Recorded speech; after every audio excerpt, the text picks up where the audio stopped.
Leituras em Provérbios, capítulo 25. A graça e a paz de Jesus Cristo. Seja muito bem-vindo a esse canal que compartilha leituras, estudos, meditações e reflexões com base nos capítulos da Bíblia. Nós estamos gravando esta série chamada Leituras em Provérbios para aumentar o nosso relacionamento com Deus e crescer no nosso desenvolvimento pessoal. O livro de Provérbios é um livro que traz conselhos para uma vida próspera, uma vida abençoada, que foi escrito pelo rei Salomão na sua grande maioria. Salomão escreveu os 29 primeiros capítulos, Agur escreveu o capítulo 30 e o rei Lemuel escreveu o capítulo 31.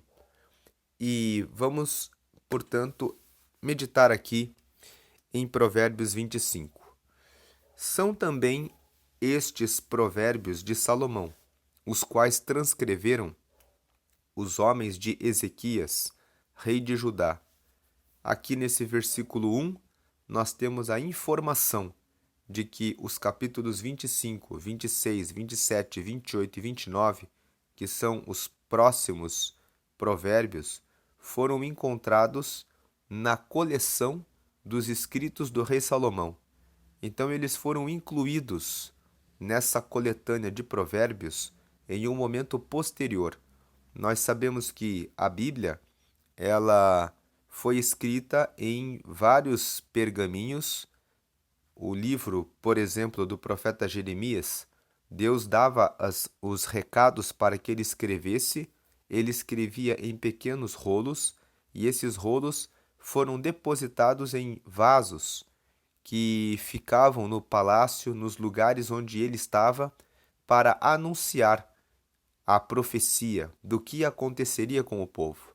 Mais tarde, o povo reuniu os escritos e assim foram sendo montados os livros da Bíblia. O livro de Salmos, por exemplo, Salmos significa louvores, e ele é uma reunião de vários salmos.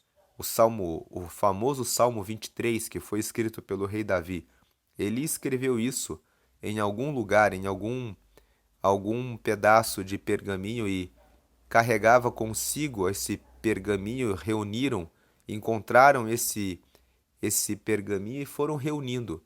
O Salmo 90 foi escrito por Moisés e depois fez-se, os escribas fizeram a compilação dos salmos. Então, as cartas que Paulo escreveu no Novo Testamento, ele escrevia as cartas e enviava para as igrejas, e aí eles foram reunindo até compor o Novo Testamento. Então, quando nós lemos esse versículo primeiro, são também estes provérbios de Salomão, os quais transcreveram os homens de Ezequias, rei de Judá, nós entendemos que foi o rei Ezequias que na época, no seu tempo, eles estavam ali verificando as coisas dos reis, encontraram esses provérbios e os escribas do rei Ezequias colocaram aqui os próximos versículos. Versículo 2 nos fala que a glória de Deus é encobrir as coisas, mas a glória dos reis é esquadrinhá-las. Na verdade, esse versículo nos fala sobre a glória dos homens. Quando um homem descobre alguma coisa, ele recebe a fama. Quando Thomas Edison inventou a lâmpada e descobriu o filamento que consegue suportar a energia elétrica e trazer a iluminação, ele recebeu uma glória, a glória do reconhecimento de ser o inventor da lâmpada. E acontece muito isso.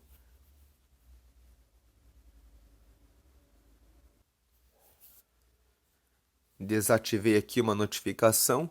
Prosseguindo, acontece muito essa questão da descoberta das coisas. O Elon Musk inventou a, uma, aquela aeronave espacial que voa, né, de ré, e ele recebeu a glória. Mas a glória de Deus é encobrir as coisas. Por quê? Deus, ele criou todas as coisas e ele deixou muitos mistérios para que os homens descubram. Então, a glória de Deus é deixar as coisas para que os homens descubram, para que os homens, ao descobrirem, vejam quão grande é a glória de Deus. Mas os homens não entendem isso.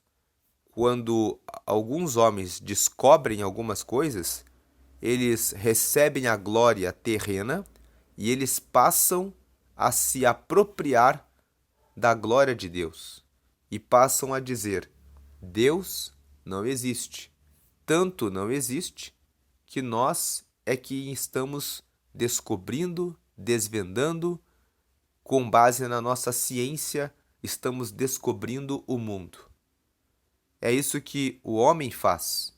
Ele descobre e passa a pensar que pode estar no lugar de Deus, quando na verdade Deus encobre para que o homem sempre tenha algo novo a descobrir e veja que ele nunca sabe tudo. Por mais que os homens atualmente tenham celulares, computadores e tenham inventado e descoberto tantas coisas, os homens ainda estão tateando no escuro com relação a muitas questões. Se há vida após a morte, se há cura para todos os tipos de câncer, se há cura para tantas doenças. E ainda assim, o homem não se inclina diante de Deus. Ter descoberto muitas coisas tornou o homem arrogante, tornou o homem soberbo, tornou o homem alguém que pensa: nós podemos, pela ciência, desvendar e descobrir tudo. Não precisamos de Deus.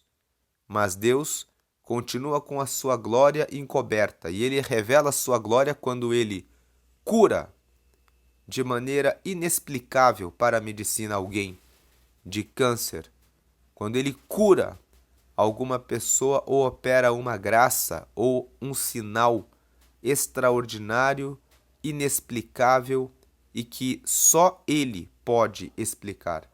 Glória a Deus, que Deus ainda realiza esses sinais, mesmo em 2024, para que nós possamos entender que ele ainda reina e governa.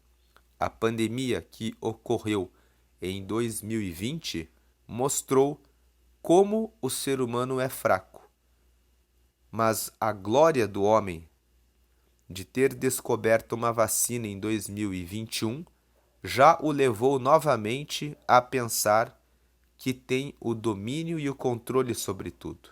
Mas quem viveu essa pandemia e lembra como eram os dias no ano de 2020, com todas as pessoas trancadas em casa, com todas as pessoas com medo, sem saberem quais as consequências reais daquela pandemia sobre o corpo físico, com tantos e tantos relatos de mortes e mortes e mortes, sabe que se Deus quisesse manter aquele estado por mais anos, ele poderia fazê-lo. Foi pela misericórdia de Deus que Deus permitiu que o ser humano descobrisse, que ele recebesse a glória de encontrar uma vacina e uma resposta para essa doença. Quando você abre a Bíblia em Gênesis, no capítulo 11, a Bíblia fala que Nimrod se levantou e disse para os homens que eles deveriam construir uma grande torre para chegar até o céu. E quando os homens começaram a construir aquela torre, Deus desceu para ver o que os homens estavam fazendo.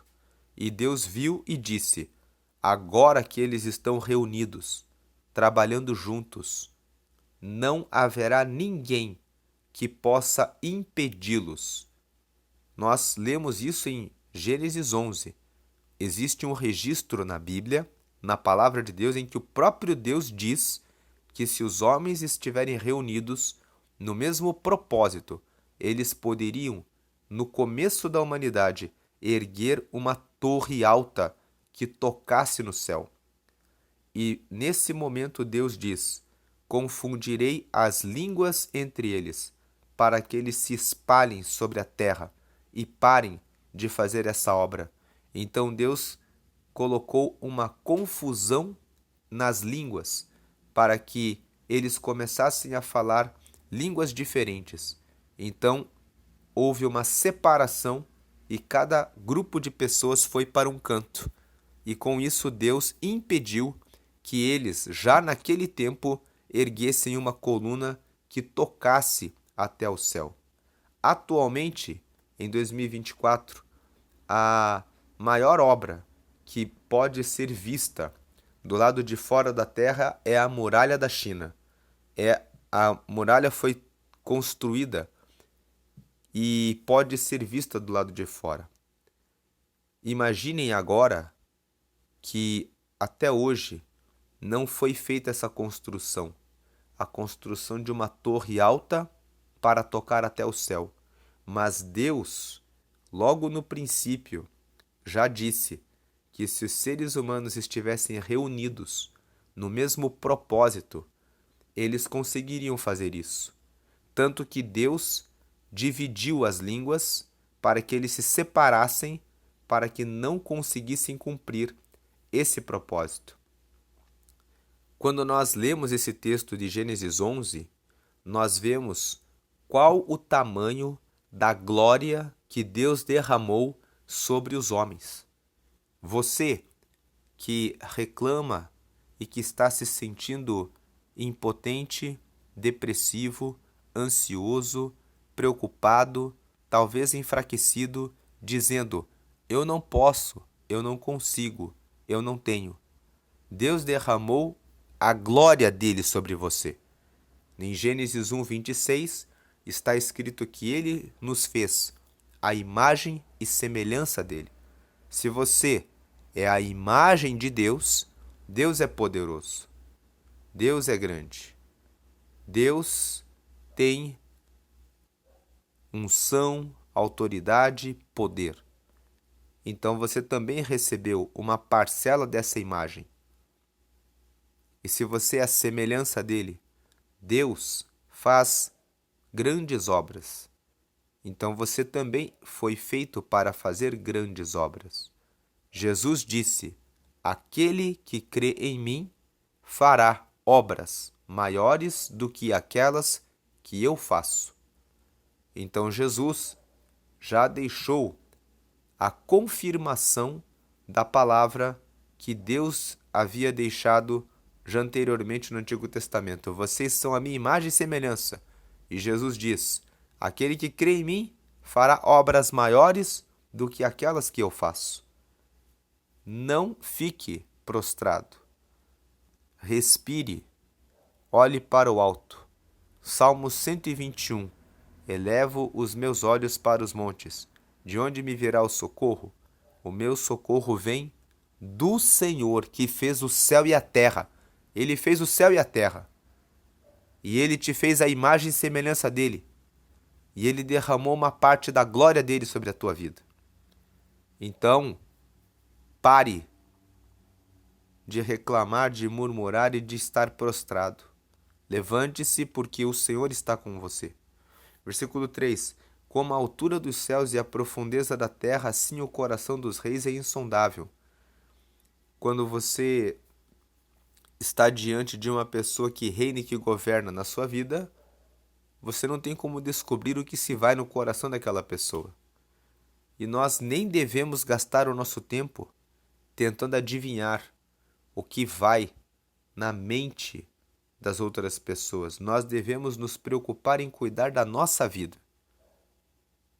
O que o versículo 3 está dizendo é: ficar tentando descobrir o que a outra pessoa está pensando é uma tolice. Assim como o céu é altíssimo e assim como a terra é muito profunda, você vai ficar tentando descobrir o que a outra pessoa está pensando e você nunca vai descobrir. A única maneira de você saber o que a outra pessoa pensa é por meio da amizade, tendo contato com a pessoa. Não fique tentando descobrir o que as outras pessoas estão pensando. Se você precisa de alguém, se você quer uma informação, depende de alguém para resolver um problema para você, precisa daquela pessoa porque é ela que está ali, naquele lugar, para poder ajudá-lo, para poder ajudá-la, então vá até a pessoa, converse com ela. Diga para ela, olha, eu estou precisando disso, eu sei que você que é o responsável por esse departamento, por esse trabalho, por esse serviço, por esse setor, e eu quero pedir a sua ajuda, eu quero conversar com você sobre o que você pretende fazer com relação a esse assunto, com relação àquele outro assunto. Porque senão você vai ficar tentando descobrir, mas o coração dos reis é insondável. Nós não somos adivinhadores. Converse com as pessoas. Versículo 4. Tira da prata a escória e sairá vaso para o ourives. O versículo 4 nos fala, quando você quer preparar um vaso, você limpa a prata, para que seja uma prata escolhida, para que você possa preparar um vaso que seja bonito, um vaso que não tem impurezas. Assim também, quando nós criamos um projeto, quando nós fazemos alguma coisa, nós precisamos eliminar aquilo que não presta para que possamos desempenhar bem o nosso trabalho. Verso 5: Tira o perverso da presença do rei e o seu trono se firmará na justiça. O perverso é aquele que pratica o mal, todo tipo de mal. Tira as pessoas que praticam o mal da sua presença. Leia esse versículo 5 como você sendo o rei. Nós somos reis. Nós somos responsáveis pelo governo da nossa vida. E nós temos que fazer a nossa vida ser um reinado. Se você levar a sua vida com o lema "Deixa a vida me levar", permitindo que pessoas que têm os seus próprios objetivos te convidem para uma festa aqui, para um evento lá, e te levem e te carreguem de um canto para o outro, você não terá um reinado na sua vida. Mas se você colocar um propósito de entregar a sua vida para Deus, entregar os seus planos para Deus e entender que você está aqui nessa terra para prosperar, para frutificar, então você vai acordar, você vai logo cedo orar e falar com Deus, entregando a sua vida para Ele. Você vai separar todos os dias, pelo menos 15 minutos, para meditar na palavra, fazendo a leitura do texto bíblico. Depois você vai ter o tempo de tomar o seu café da manhã, de fazer a sua higiene e de começar o seu trabalho. E antes disso você vai sempre prestar atenção no seu cônjuge, nos seus filhos, vai dar atenção a eles e no seu trabalho você vai fazer tudo inspirado pelo Espírito Santo. Você vai ser gentil, você vai ser prestativo, você vai ser diligente e se você estiver na CLT, você vai estar pensando e dizendo a Deus: Deus, mostra-me qual o negócio que eu posso fazer em paralelo para ter uma segunda fonte de riqueza para que, se um dia uma crise se abater sobre essa empresa, eu tenho uma segunda fonte de renda, porque Eclesiastes 11 fala: lança o teu pão sobre muitas águas e depois de muitos dias ele tornará a ti. Traz uma recomendação de que a pessoa prudente sempre procura mais de uma fonte de renda. E não se trata de ganância, querer ganhar mais, mas se trata de buscar ser mais produtivo e de ser uma pessoa que se previne e que garante a segurança da sua família.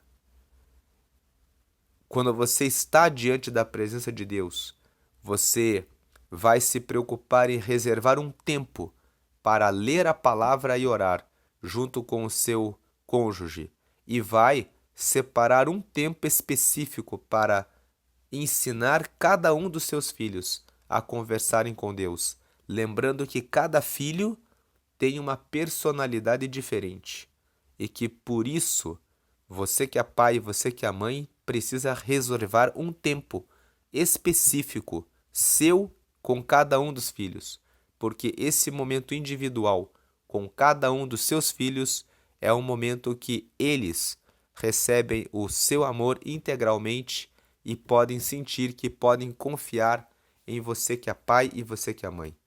Isso é apenas um resumo de uma vida que é feita com governo, de uma vida que é feita com o reinado, onde você coloca Deus acima de tudo, onde você privilegia os relacionamentos que você tem com as pessoas da família, onde você privilegia os relacionamentos no seu trabalho, onde você domina sobre a ira, sobre a impaciência, tem tolerância e trabalha de tal maneira que alcance prosperidade.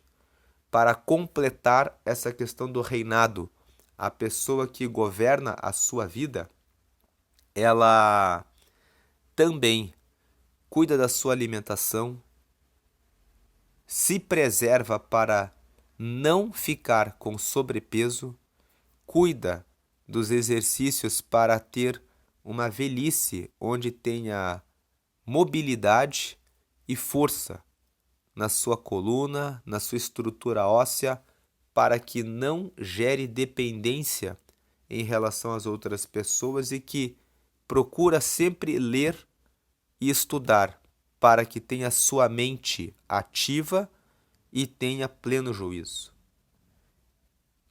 Uma pessoa que não reina e não governa pensa em bebedices, em vícios, em pornografias, em gastar as madrugadas e o tempo com coisas inúteis, em ficar em rodas de conversa falando a respeito das outras pessoas, em apontar o dedo para criticar aqueles que querem prosperar. Esses são os perversos. Tira o perverso da presença do rei e o seu trono se firmará na justiça. Você precisa firmar o seu trono, a sua vida, na justiça. Na justiça, justiça de Deus. Justiça, ficar justificado, ficar alinhado com Deus. Porque é isso que vai trazer prosperidade, riqueza para a sua vida. Versículo 6. Não te glories na presença do rei, nem te ponhas no meio dos grandes. 7. Porque melhor é que te digam, sobe para aqui, do que seres humilhado diante do príncipe, a respeito do que os teus olhos viram. 8. Não te apresses a litigar, pois ao fim, que farás quando o teu próximo te puser em apuros? Os versículos 6 e 7 nos falam a respeito da humildade. Quando você estiver em uma reunião, não se coloque entre os grandes, entre os primeiros. Aguarde para ser convidado. Se não te convidarem, não há problema. Talvez não é ainda o momento, você ainda não conseguiu a amizade, a proximidade no relacionamento a ponto de fazer parte daqueles que são mais próximos.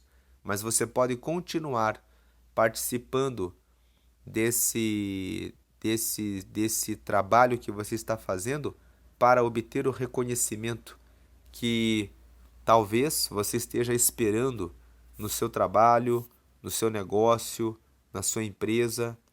Mas não se coloque como grande, porque você pode vir a sofrer a humilhação quando alguém chamar uma outra pessoa mais importante para ocupar aquele lugar.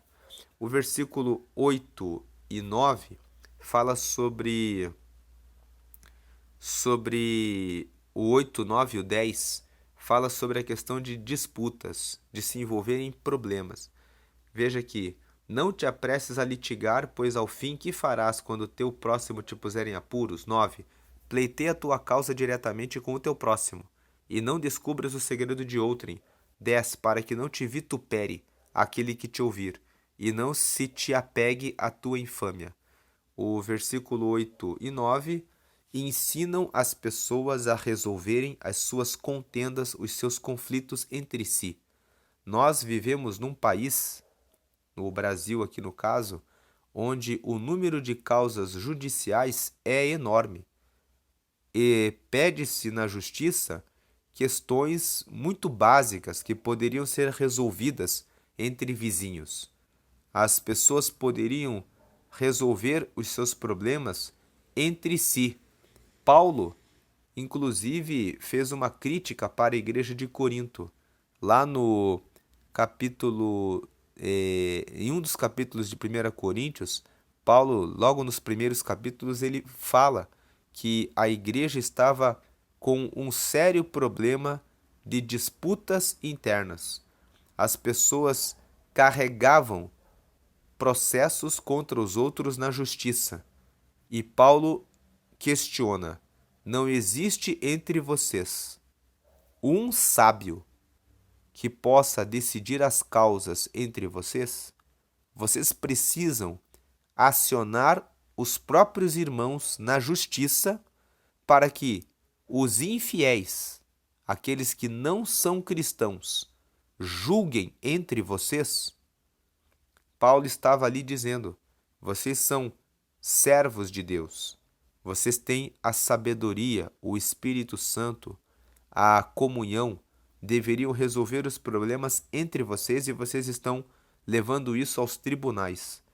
Então aqui os versículos 8 e 9 nos ensinam que sempre que for possível, nós devemos resolver as nossas causas diretamente com as pessoas que nós precisamos resolver. Litigar na justiça deve ser um passo tomado por último. Muitos casais de pessoas que frequentam as igrejas pedem o divórcio e depois vão até os tribunais para resolverem problemas sobre a guarda dos filhos e sobre valor de pensão. Essas questões deveriam ser bem resolvidas e decididas entre o casal. Não deveria haver entre pessoas que frequentam as igrejas qualquer dúvida de que o filho é dos dois. E não deveria haver disputas de guardas de filhos, pelo menos nesse tema, em relação aos pais. Mas nós vemos que a raiva e a mágoa de um pelo outro muitas vezes carrega esse tipo de disputa para a justiça. Se você é mãe, se você é pai, principalmente se você é mãe, permita que os seus filhos tenham comunhão com os seus pais. Quando você priva os seus filhos do relacionamento com os seus pais, você na verdade está retirando dos seus filhos um direito que é muito mais dos teus filhos do que do seu ex-marido. E falar a respeito desse assunto num comentário bíblico é até estranho, porque nem divórcio deveria existir entre casais de pessoas que professam a fé. Mas sabemos que essas situações ocorrem e sabemos que em Mateus, no capítulo 19, Jesus autorizou que no caso de adultério ocorra o divórcio.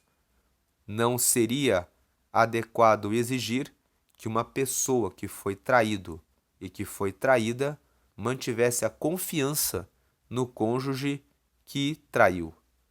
Tanto que Jesus admite essa hipótese, essa exceção para justificação do divórcio. Então, seja como for, se o divórcio acontece, é necessário respeitar o direito dos filhos. Versículo 11. Como maçãs de ouro em salvas de prata, assim é a palavra dita a seu tempo. O versículo 11 nos ensina a usar bem as nossas palavras. Não fique ansioso para falar e dar opinião a respeito de tudo, o tempo todo. meça as suas palavras. Fale quando for necessário e entenda que existem momentos em que o silêncio é melhor do que dizer qualquer palavra. Peça para que Deus lhe dê sabedoria para calar quando tiver de calar e para saber o que dizer quando estiver conversando. Procure ser agradável nas suas palavras. Procure dizer palavras que apoiem as pessoas. Procure uma palavra que traz consolo para aquele que está sofrendo e que está abatido. Procure uma palavra de ânimo para aquele que está desanimado. Procure uma palavra de repreensão para aquele que precisa ser corrigido. Mas modere o tom como você faz a correção. Fale com amor para que a pessoa perceba que, mais do que uma repreensão, você está trazendo uma palavra porque você se preocupa com essa pessoa. Existem alguns momentos em que a correção tem que ser dada de uma forma mais áspera.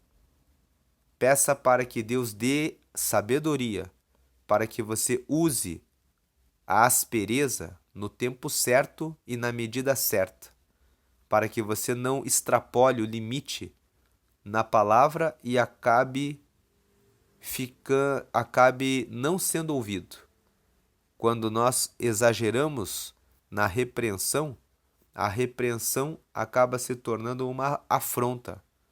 E quando a repreensão cruza a linha da afronta, ela não produz o efeito esperado. Então, como maçã de ouro em salva de prata, assim é a palavra dita a seu tempo. Quando nós dizemos a palavra exata, no tempo correto, aquela palavra vai produzir o efeito desejado. Ela vai produzir o efeito esperado. Ela cairá muito bem e para fazermos isso é necessário ter sabedoria. Que nós possamos pedir isso a Deus e que nós possamos receber essa graça de Deus e que sejamos sábios naquilo que falamos para a orientação das pessoas da nossa casa e também dos nossos amigos e colaboradores. Versículo 12. Como pendentes e joias de ouro puro, assim é o sábio repreensor para o ouvido atento. Veja, aqui ele faz uma metáfora, uma comparação. Pendentes e joias de ouro puro são enfeites valiosos, enfeites que têm um elevado custo, um elevado valor. Ele está dizendo que o sábio que repreende uma pessoa que tem o ouvido atento é algo de extremo valor. É de extremo valor você ter uma pessoa que é sábia para repreender e corrigir, e mais valioso é ter o ouvinte que quer aprender. O que o versículo 12 está dizendo? Quando você se prepara, quando você medita, procura conhecimento, ter sabedoria para poder ajudar as pessoas com conselhos retos, você está gerando valor, um valor altíssimo. E quando você é uma pessoa que presta atenção na correção e quer aprender, você é uma pessoa de valor altíssimo. Aquele que não busca conhecimento, mas leva a vida de qualquer jeito, leva uma vida que não está sem valor. Ele não está valorizando a vida que tem. E aquele que leva a sua vida sem buscar aprender, ignorando os conselhos daqueles que são sábios, fazendo apenas o que deseja e o que quer, também está levando uma vida sem valor. Ele não está valorizando a vida. Mas o versículo 12 fala que aquele que busca sabedoria e que é o sábio repreensor, e aquele que ouve, prestando atenção, querendo sabedoria, querendo aprender, é como alguém que tem muito valor. é como pendente e joia de ouro puro. Versículo 13: Como frescor de neve no tempo da ceifa, assim é o mensageiro fiel para com os que o enviam, porque refrigera a alma dos seus senhores. O versículo 13 fala a respeito de fidelidade. Então, uma pessoa ocupa o cargo de mensageiro. É aquela pessoa que desempenha o papel de entregar os recados, de cumprir um ofício, de cumprir uma tarefa. A tarefa aqui no caso do mensageiro é receber a mensagem do seu Senhor e levar essa mensagem para alguém que precisa receber aquela informação. Quando o mensageiro é fiel, ele recebe a mensagem e ele entrega exatamente o que o seu Senhor mandou entregar de recado para a pessoa que precisa ouvir. A pessoa que precisava ouvir aquela mensagem, precisava daquela informação, recebe a informação necessária e se alegra. Ela sabe o que tem que ser realizado, o que tem que ser feito. Então, da mesma forma como o frescor da neve vem na época da colheita, aqui Salomão está falando a respeito do clima do lugar em que ele cresceu. Então, nessas terras onde Salomão está, no período da colheita, vem um sopro, vem um período de neve. E ele fala assim: da mesma forma, quando nós estamos na época da colheita e sempre cai um pouco de neve e fica fresco no ambiente, assim também acontece quando o mensageiro é fiel e entrega o recado exatamente como tem que ser entregue. Porque as pessoas que precisam receber a informação que necessitam receber, elas recebem aquela informação e tudo fica em paz. O que o versículo 13 está querendo nos ensinar, está querendo nos dizer é: se você faz as coisas certas, você vai ser a solução para as pessoas. Você vai trazer alívio, você vai trazer tranquilidade. As pessoas vão ficar descansadas quando estiverem com você, quando você estiver prestando serviços para ela. Nada pior do que você ter um empregado, um colaborador, uma pessoa que está ali no seu negócio, na sua empresa e que já fez coisas erradas, já deu informação errada, entregou algo fora do prazo, não chegou na hora certa. Você fala, não dá para confiar nessa pessoa. Ao invés de você se sentir como o frescor da neve, você fica se sentindo no calor da pressão.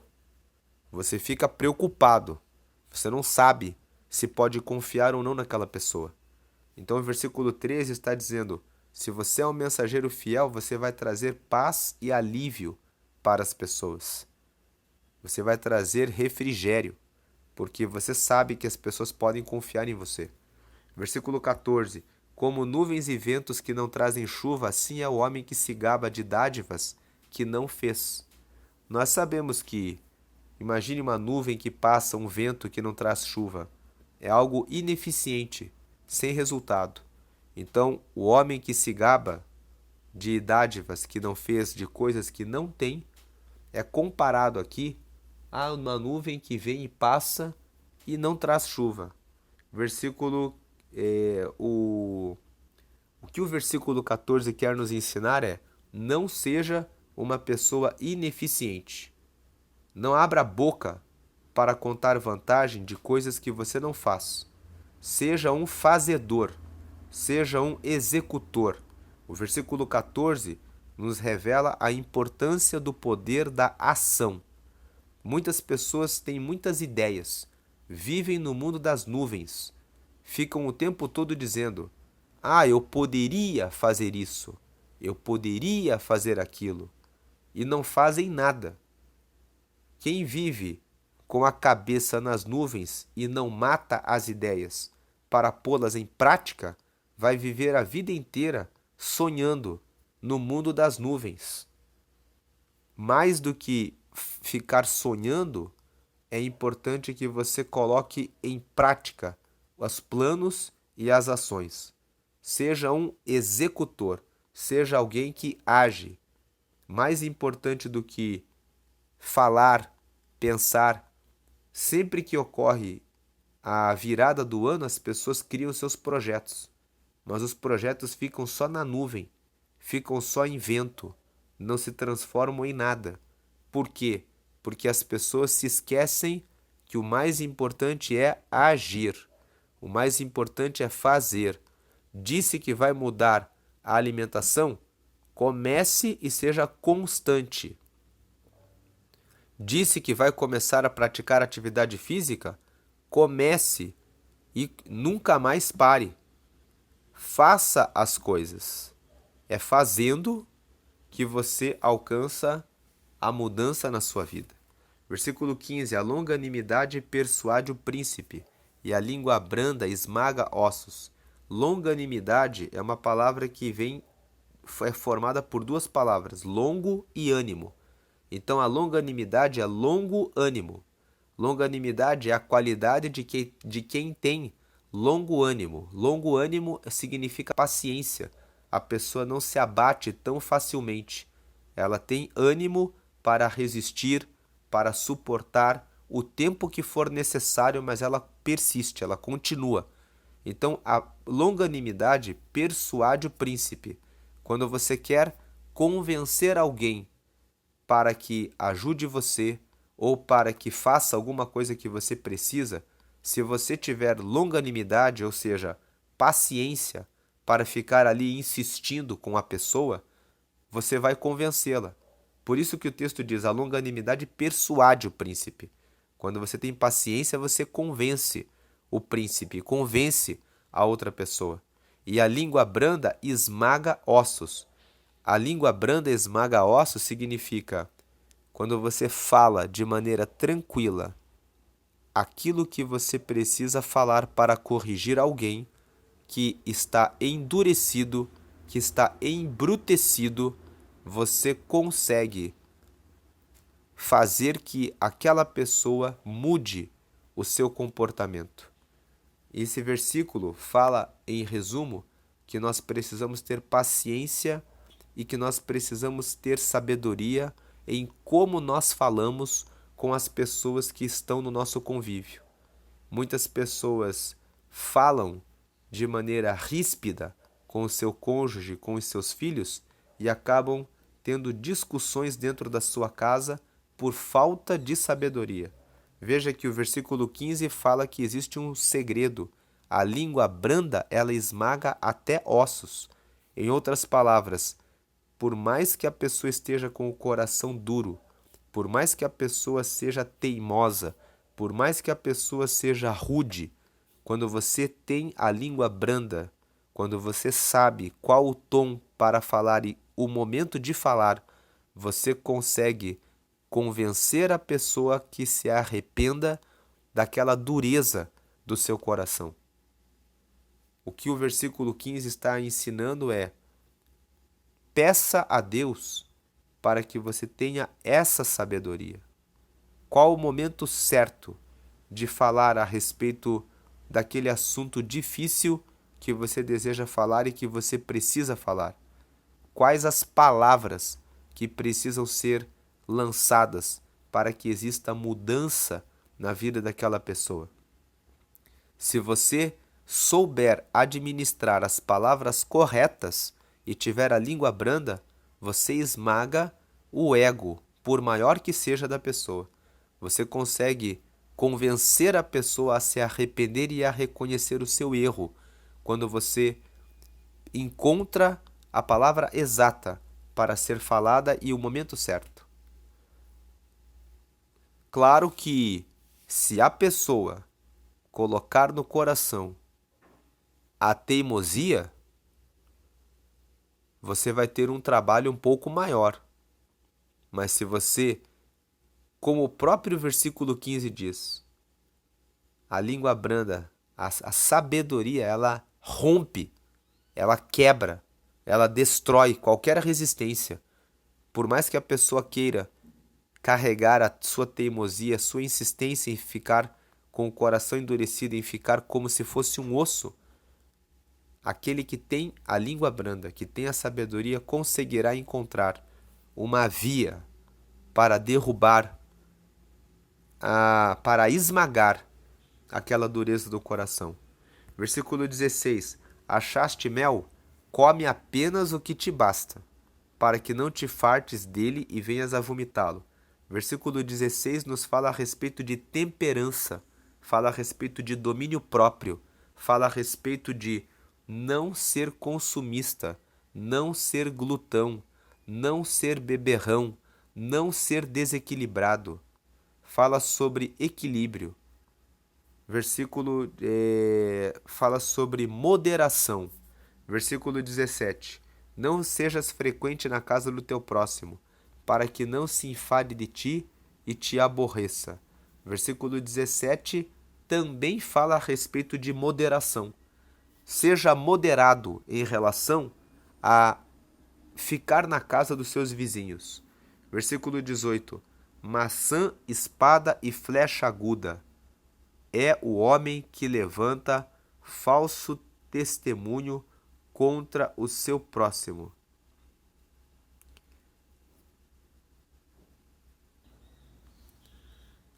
Nesse versículo 18 aqui teve um erro no aplicativo aqui, né? O versículo 18 ali onde está escrito maçã, né? Está sem o tio ali, a palavra ali seria martelo.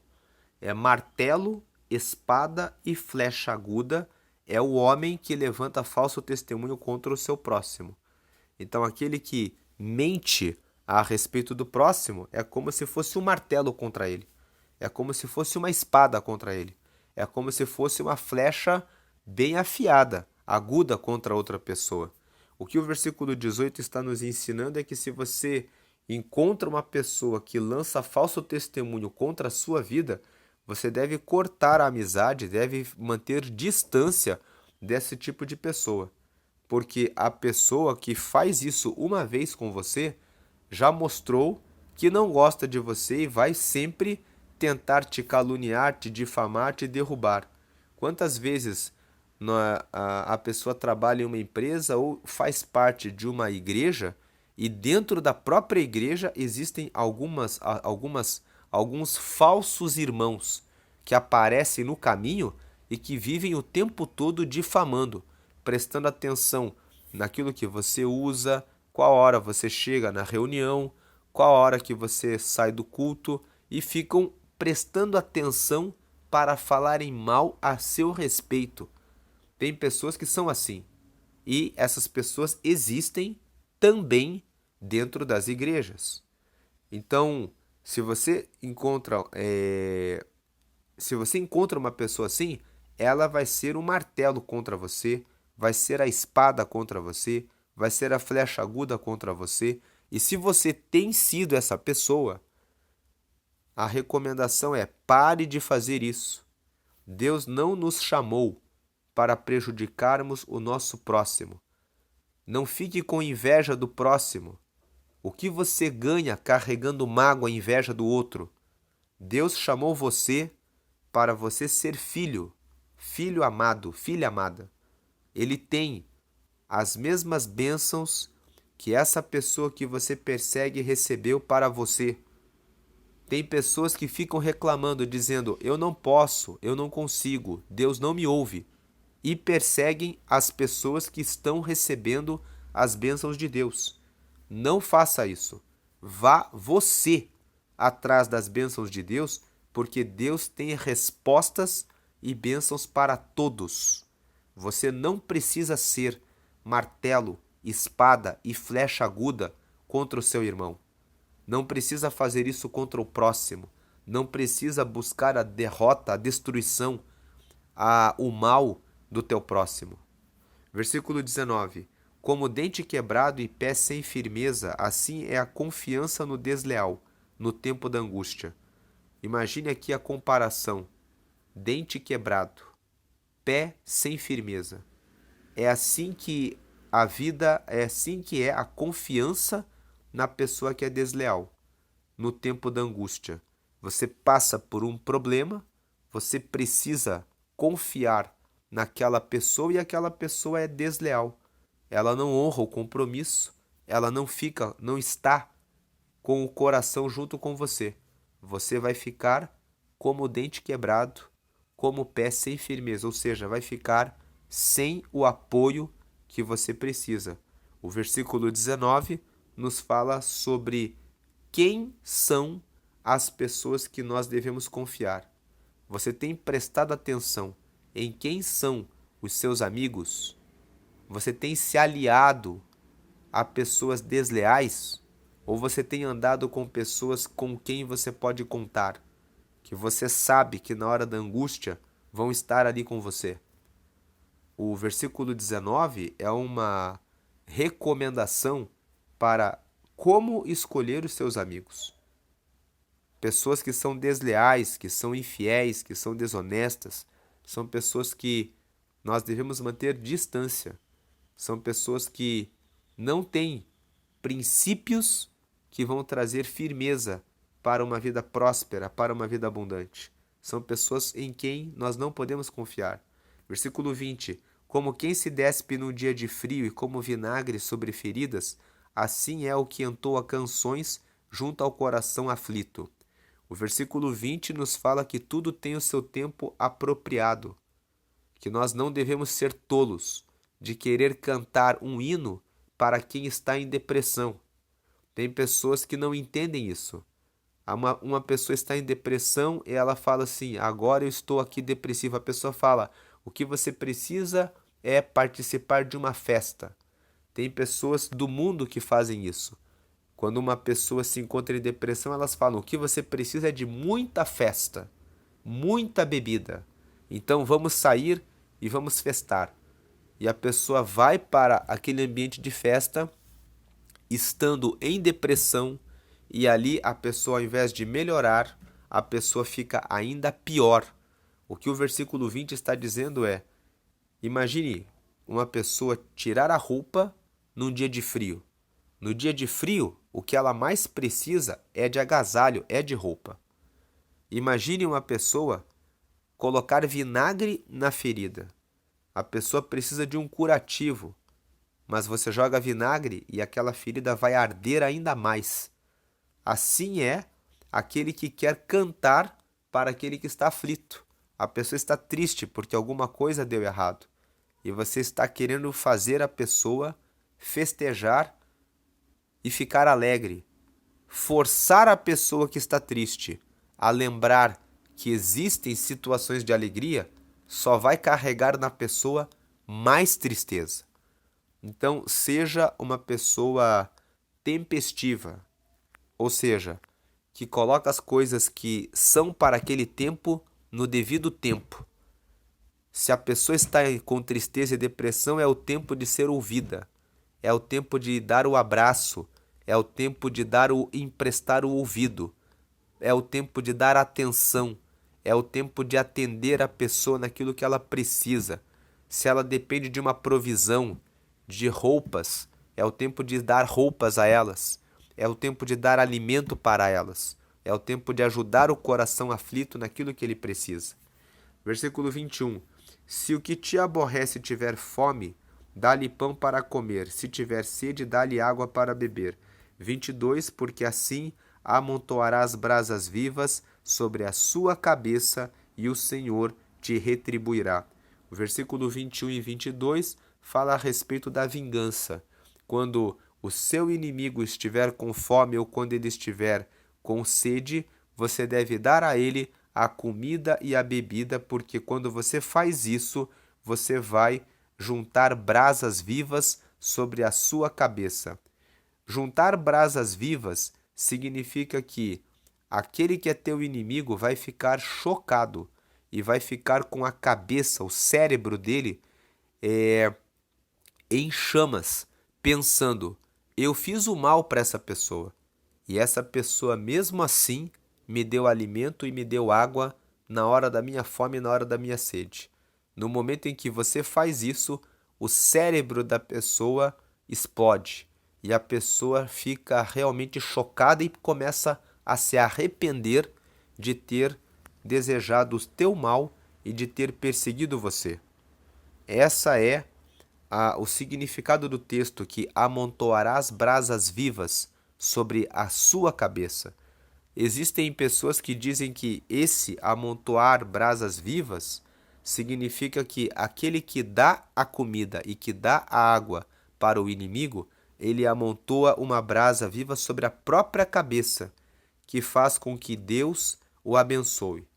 Mas, lendo o texto aqui, eu interpreto que, na verdade, quando você dá a comida e dá a bebida para a pessoa tem a chance, a pessoa fica arrependida daquilo que fez. Mas pode ser interpretado também, alguns estudiosos interpretam que a pessoa que dá é que recebe brasas vivas sobre a própria cabeça e recebe a bênção do Senhor. Versículo 23. O vento norte traz chuva, e a língua fingida, o rosto irado. Aqui, Salomão está falando do lugar em que ele morava. Quando o vento norte batia na região que ele estava, já se sabia que viria chuva. E Salomão aqui está dizendo, assim como o vento norte, quando bate por aqui, vem a chuva, a língua fingida traz o rosto irado. Ninguém gosta de pessoas que são fingidas. Se você sabe que uma pessoa disse um elogio para você de maneira fingida, o seu rosto vai ficar irado. Você vai ficar irado pelo fato da pessoa dizer aquele elogio a você de maneira mentirosa, de maneira fingida. Então, o versículo 23 está dizendo: seja sincero, seja transparente, seja verdadeiro, não seja uma pessoa fingida, que fala coisas que não correspondem ao que você sente de verdade.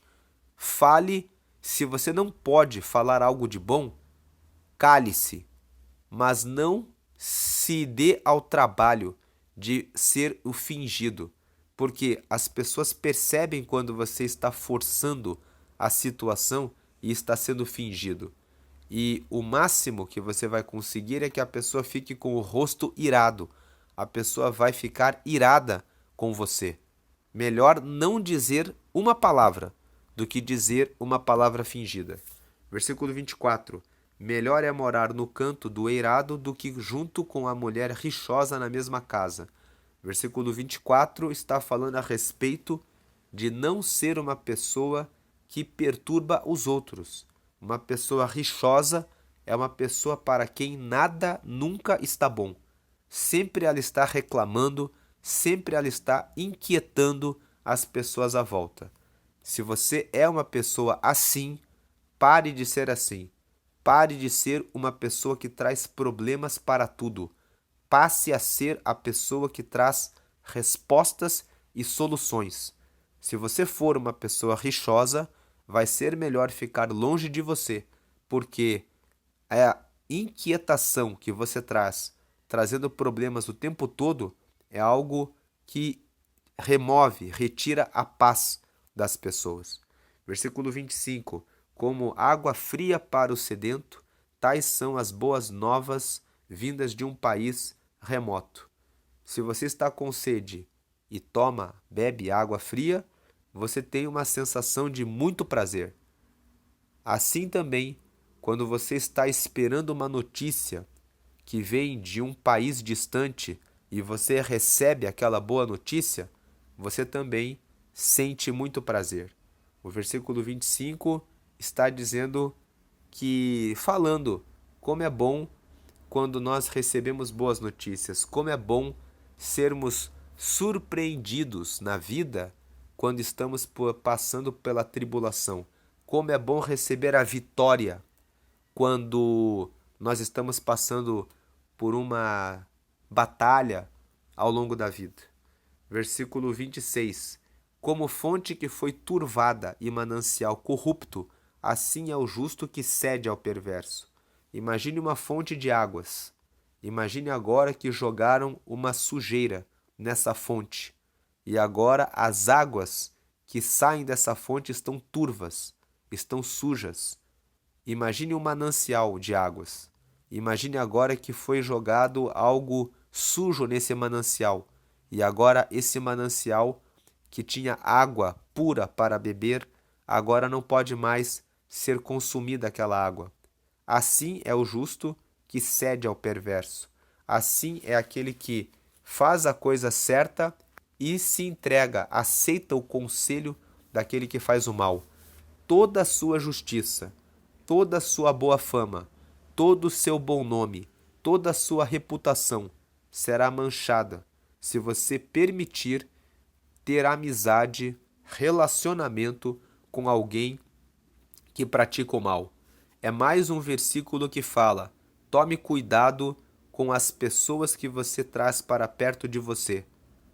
Você pode se corromper e toda a sua fama, toda a sua trajetória, toda a sua história, toda a vida que você planejou e construiu e que está bem organizada pode ser derrubada, destruída por causa do perverso.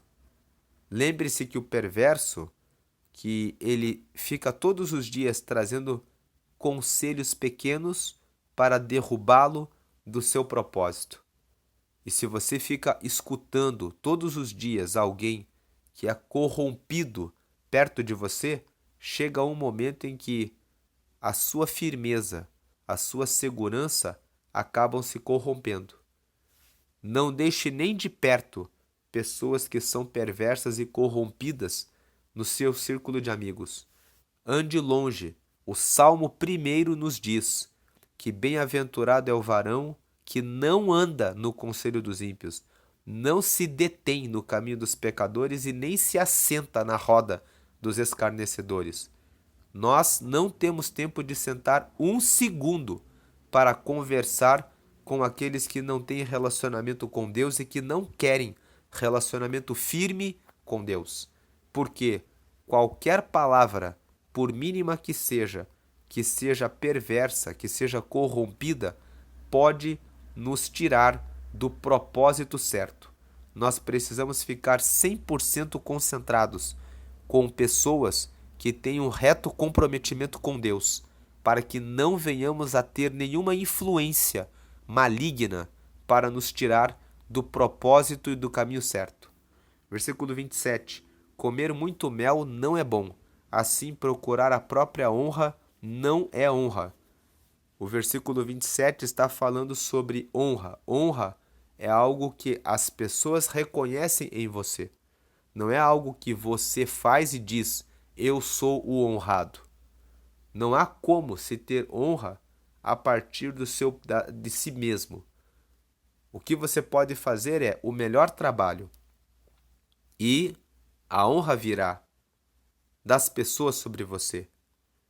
Versículo 28. Você pode buscar a sua honra fazendo o seu melhor, mas não deve buscar isso a todo custo, querer que as pessoas reconheçam e deem a honra a você. Até porque, muitas vezes, você vai fazer o seu melhor e mesmo fazendo o seu melhor, vai ter aquelas pessoas que não vão querer honrar você, mesmo você tendo feito tudo de forma digna a receber a honra. Então, quando você espera demais a honra, você fez tudo e você espera o reconhecimento, você pode se frustrar. Por isso que comer muito mel não é bom. Você pode pensar assim, eu fiz tudo, vão me reconhecer. E de repente você se decepciona. As pessoas que deveriam honrar e reconhecê-lo não reconhecem. Então não tenha essa expectativa de querer ser honrado para que você não sofra uma decepção, uma frustração por esse motivo. Versículo 28. Assim como comer muito mel não é bom você carregar muita expectativa de receber a honra por aquilo que você fez. Versículo 28. Como cidade derribada que não tem muros, assim é o homem que não tem domínio próprio.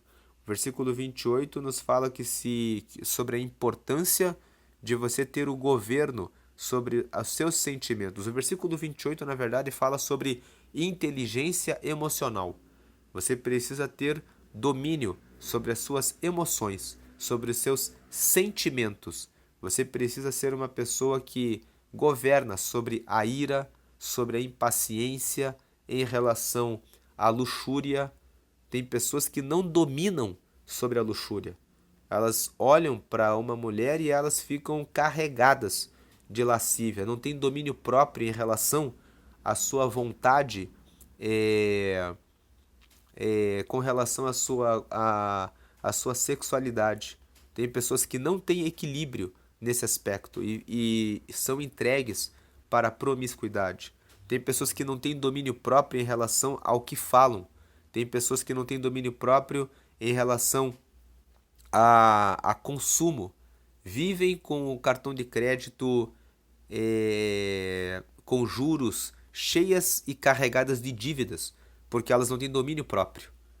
O domínio próprio é sobre várias áreas, sobre a alimentação, sobre as suas emoções, para você ter domínio sobre a depressão, sobre a ansiedade, sobre a ira, o nível de tolerância que você tem, de paciência em relação às pessoas, quanto você suporta de provocação sem se irritar e ficar em paz, com a tranquilidade de que quando uma pessoa está te provocando é ela que é a tola e que eu não devo me preocupar de maneira absoluta com o que a pessoa está falando.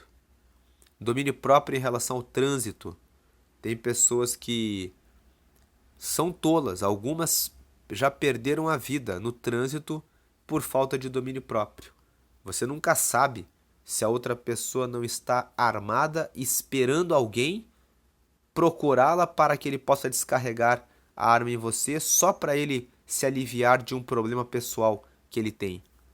Então, ter domínio próprio é algo importante porque quando você tem o domínio próprio, você mantém a sua cidade fortalecida. Vamos dizer aqui que a sua cidade é o seu coração, é a sua vida, é a sua família. Quando você tem domínio próprio, você mantém a fortaleza da sua cidade. Você se mantém de pé, realizando, criando, projetando, planejando, levando a sua vida adiante. Então essa é a meditação de Provérbios, capítulo 25, que o Senhor te abençoe e te guarde, resplandeça o seu rosto sobre ti, te dê a paz, hoje e sempre. Curta esse vídeo, comente qual desses versículos falou mais com você e compartilhe com os seus amigos, com outras pessoas, para que elas possam aumentar o relacionamento com Deus e também terem um crescimento, desenvolvimento pessoal com base nesse estudo, nessas reflexões, nessas leituras que nós fizemos nesse dia. Deus abençoe, amém, amém.